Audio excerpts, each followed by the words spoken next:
What's going on? It's your boy CJ GoodFella back with another video, Good Sermon Part 2 today. I was just watching The Breakfast Club real quick, and they were talking about how, the NBA went soft. And, I was watching Kovalev, assistant trainer, shout out to Brandon Taylor, True Sports over there, did an interview. And, he wasn't happy about the current state of boxing as well. And, how it went soft and, the fighters can't fight no more.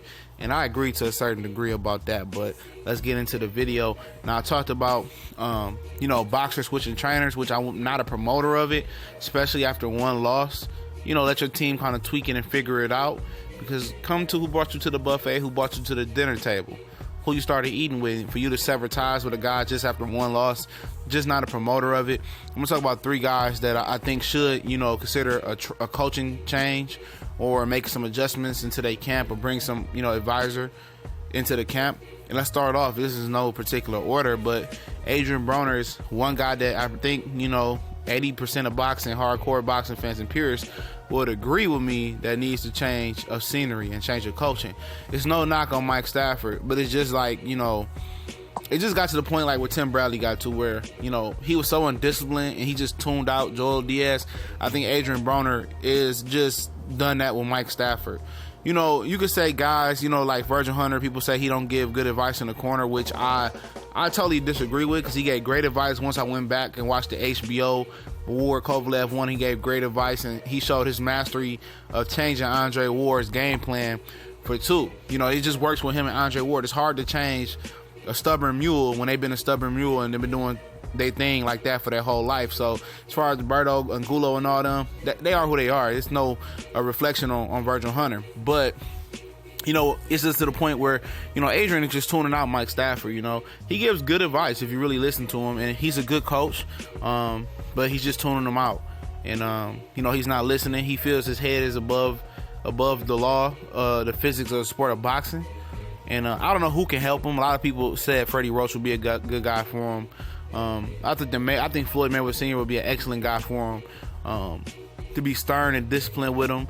But at the end of the day, if he's not going to want to change and get serious about the sport, and he's not open-minded to trying new things, then, you can't. I don't fault Mike Stafford at all as much as I used to. If you go back and listen to him, he gives excellent, insight and excellent strategy and in-fight strategy. It's just Adrian Broner is a limited boxer, and that's what he comes down to. David Lemieux, I don't know who the fuck trains him, but I see no growth in his game. He even though he had a great knockout of the year versus Curtis Stevens, I just don't see any growth. There's no boxing ability. He's not improving with the jab. He's not doing anything new. There's no wrinkles in his game. He's not doing head movement and banging to the body a lot. He's still doing a lot of head hunting. And if you line him up with Triple G again, it's the exact same thing gonna happen. He's been the same fighter for years now.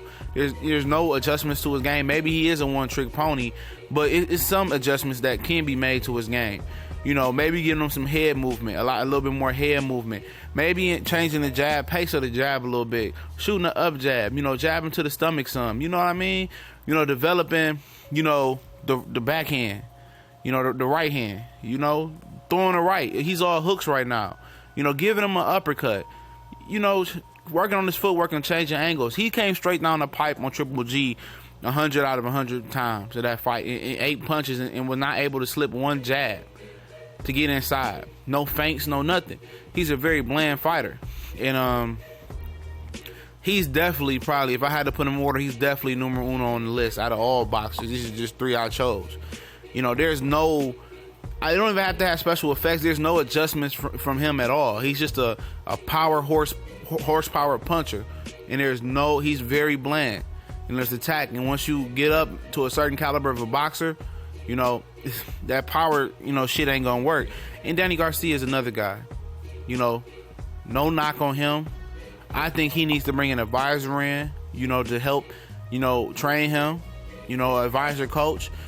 Because he makes the same mistake, since the Herrera fight. He doesn't know how to close distance. He doesn't know how to cut the ring off. He doesn't know how to deal with the mover. I'm not saying that he's the best athlete, but you see Triple G is 1,000 people that's more athletic than Triple G, but he knows how to cut the ring down and make it tough. And the only reason he wasn't able to compete with Thurman at a higher level is because he didn't know how to cut the ring off. He couldn't compete with, he barely, almost lost to Lamont Peterson because he couldn't cut the ring off. Herrera was able to outbox him. He couldn't cut the ring off. And these are the same mistakes that he's making. Once you make the same mistake over and over, it's time to do something different. It's time to bring somebody in and get somebody else that knows how to cut the ring off. Because it's appearing that in each camp that they go up against boxer movers, they can't do it. And that's what's killing them right now, is learning how to cut the ring off on movers. And that's his issue. But these are 3 guys I just randomly picked. This your boy CJ Goodfella with the Boxing Clinic. We gone.